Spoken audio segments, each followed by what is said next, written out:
Halo, Assalamualaikum teman-teman yang ada di YouTube. Bagaimana kabarnya? Semoga sehat selalu dan diberikan kelancaran dalam mencari rezeki yang halal. Amin, ya robbal alamin. Baik teman-teman, berjumpa lagi dengan saya di channel saya ini, Logika Bang Bror. Channel yang berusaha memberikan sedikit edukasi, sedikit motivasi, tidak ingin menggurui, apalagi merasa yang paling benar sendiri. Serta tidak ingin teman-teman yang merugikan pihak manapun, terkecuali pihak tersebut terindikasi merugikan pihak lain, maka ya akan saya bawakan di setiap konten yang saya sajikan. Seperti itu teman-teman.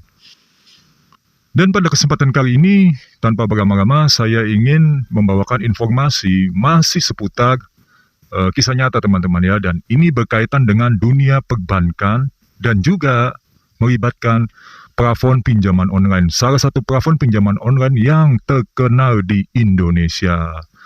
Bagaimana informasinya? Langsung saja tanpa berlama-lama kita saksikan.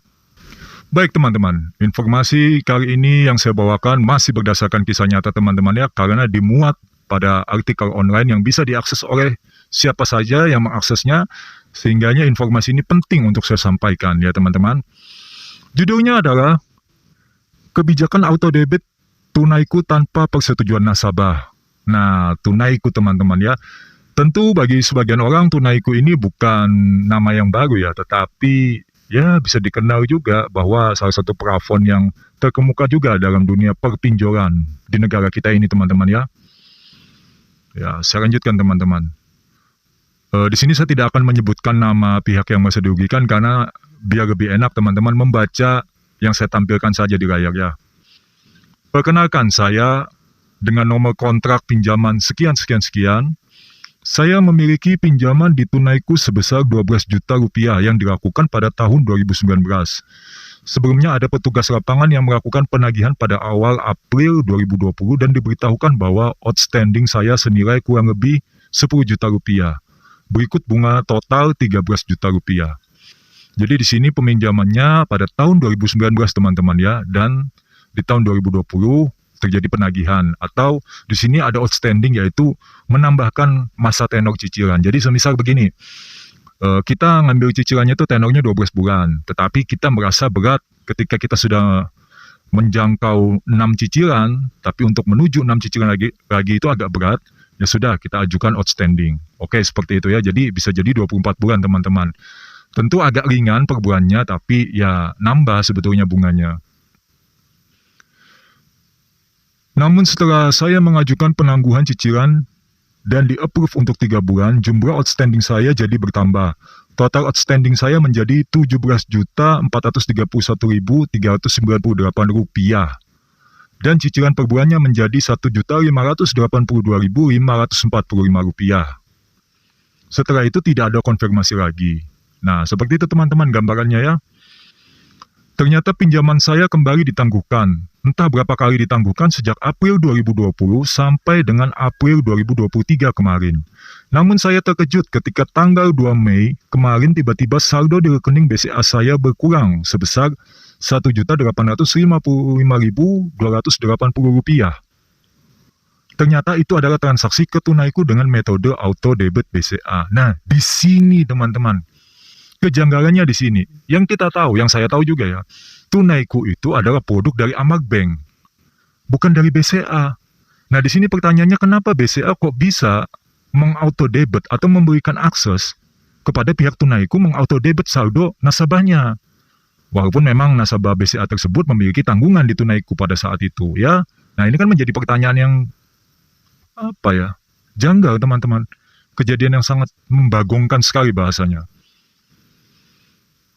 Yang sangat disayangkan di sini adalah, satu, Tunaiku tidak ada konfirmasi mengenai penangguhan cicilan yang diberikan sampai bertahun-tahun, yang mana hal tersebut akan mempengaruhi nominal bunga yang terus membengkak. Dua, tidak ada email tagihan atau pemberitahuan kapan cicilan saya kembali aktif. Tiba-tiba dana di rekening aktif saya dipotong tanpa konfirmasi dan persetujuan. Ketiga, kebijakan autodebit pembayaran cicilan tanpa persetujuan nasabah, apakah itu tidak melanggar kode etik perlindungan konsumen? Keempat, perhitungan bunga yang tidak transparan. Yang kelima, nominal bunga yang sangat tidak masuk akal. Jika dilihat, jumlah outstanding saya adalah 10 juta rupiah, sekian. Tapi jika ditotal dengan perhitungan bunga yang setelah bertahun-tahun ditangguhkan menjadi lebih dari 22 juta rupiah. Seperti itu teman-teman. Ya, ada 5 poin yang disampaikan oleh pihak yang merasa dirugikan ini. Salah satunya yang saya garis bawahi adalah, apakah ini tidak melanggar kode etik? Nah, nanti kita lanjutkan teman-teman ya. Setelah adanya surat ini, saya sangat berharap adanya konfirmasi dari pihak Tunaiku dari beberapa poin di atas, bukan hanya sekedar menghubungi dan meminta maaf atas ketidaknyamanannya. Nah, jadi dalam hal seperti ini sudah saya telisik teman-teman ya. Jadi di sini untuk artikel ini sudah mendapatkan tangkapan dari pihak Tunaiku, tetapi memang ya permintaan maaf teman-teman. Nah, permasalahannya apakah permintaan maaf itu dapat mengurangi kerugian yang sudah diderita atau dialami oleh konsumen yang menggunakan plafon mereka seperti itu. Nah, di situ teman-teman ya. Dan kalau misalnya di poin ketiga tadi yang saya bacakan, ya, apakah ini tidak melanggar kode etik perlindungan konsumen? Ya, sangat melanggar kode etik Undang-Undang Perlindungan Konsumen, teman-teman.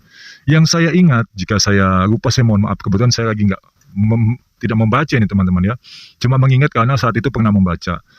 Menurut Undang-Undang Perlindungan Konsumen nomor 8 tahun 1999, kalau saya tidak salah teman-teman ya, di situ konsumen berhak mendapatkan ganti rugi ya atas ketidaknyamanannya saat bertransaksi jual beli. Kurang lebih seperti itu, tapi lebih lengkapnya silakan kalian googling ya.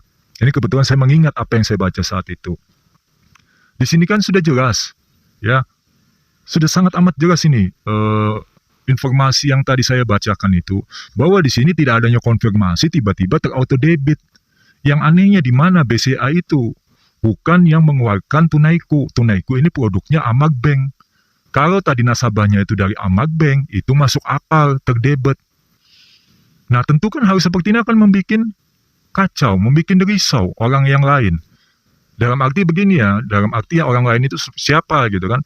Ya para peminjam di Tunaiku yang punya rekening di BCA, ada saldo di BCA.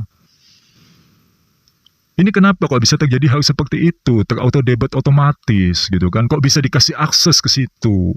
Harusnya kan ada konfirmasi, ya sudah bunganya gede, semakin gede, saldo yang ada, saldo aktif, terauto debit. Jadi hal-hal seperti ini yang terkadang harus kita perhatikan teman-teman ya, untuk semua teman-teman yang menyaksikan channel Logika Bang Bro ke depannya, bagi kalian terutama ya yang memiliki pinjaman di Tunaiku, harap hati-hati. Ini tidak hanya berlaku untuk kalian yang punya saldo nganggur di BCA atau saldo aktif. Bisa jadi di bank lain, misalnya kalian punya saldo aktif yang melebihi kapasitas pinjaman kalian di Tunaiku misalnya. Ini saya bukan mengajarkan yang buruk, bukan teman-teman ya, tetapi memberikan saran. Semisal cicilan kalian itu 1.500.000 gitu. Tapi kalian punya saldo di bank itu 5 juta.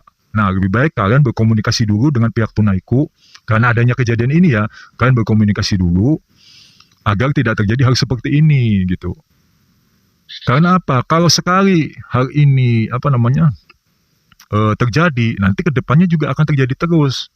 Ya, menurut pihak yang merasa dirugikan tadi, di sebagian artikel yang lain saya sudah baca, itu juga sudah mengajukan kepada pihak Tunaiku teman-teman, bahwa kalau bisa auto debitnya dihentikan. Tetapi yang bisa menghentikan adalah bank BCA itu tersendiri gitu. Tapi saya tidak tahu lagi prosesnya bagaimana. Tetapi dalam hal ini sangatlah tidak etis sekali ya. Kenapa kok bisa terjadi seperti itu? Ini bukan saya menyalahkan pihak BCA-nya, tetapi kan kenapa kok bisa gitu. Walaupun nasabah Anda memiliki hutang dengan plafon pinjaman online yang lain, ya paling tidak kan harus ada yang namanya itu konfirmasi. Kalau begini ini sama saja dengan pencurian secara diam-diam melalui digital teman-teman ya. Baik teman-teman, nah semoga informasi yang saya sampaikan ini bisa ya diterima dengan teman-teman dengan jelas. Semoga nanti ke depannya bagi teman-teman yang tidak ingin galbay, sekali lagi saya katakan tidak ingin galbay, bisa betul-betul waspada ketika memiliki pinjaman selain di Tunaiku atau dimanapun, ketika kalian ada saldo aktif di bank manapun, yang dimana saldo itu bisa melebihi cicilan kalian, lebih baik kalian amankan dulu. Ya teman-teman ya, sebelum terjadi hal seperti ini. Semoga kedepannya teman-teman yang masih tersangkut pinjaman di Tunaiku dan di aplikasi pinjol lainnya bisa segera melunasi teman-teman ya. Semoga hidup kalian nanti kedepannya lebih tenang, lebih nyaman, tidak ada lagi hal seperti ini. Jadi mereka tidak menemukan cara-cara terbaru lagi. Karena seperti yang pernah saya katakan di konten saya sebelumnya, bahwa pinjaman online akan selalu melakukan cara apapun agar dana mereka itu kembali kepada mereka. Ya jelas dong, mereka sudah keluarkan dana, harus kembali kepada mereka. Apakah dengan debt collector yang keras, atau dengan cara yang seperti barusan ini. Seperti itu teman-teman ya. Saya ucapkan terima kasih kepada teman-teman Logika Bareng Blog yang telah setia, telah berkenan juga menyaksikan video saya ini dari awal hingga akhir.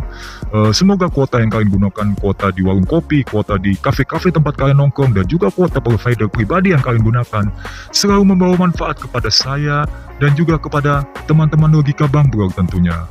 Dan saatnya saya pamit undur diri dulu. Assalamualaikum warahmatullahi wabarakatuh.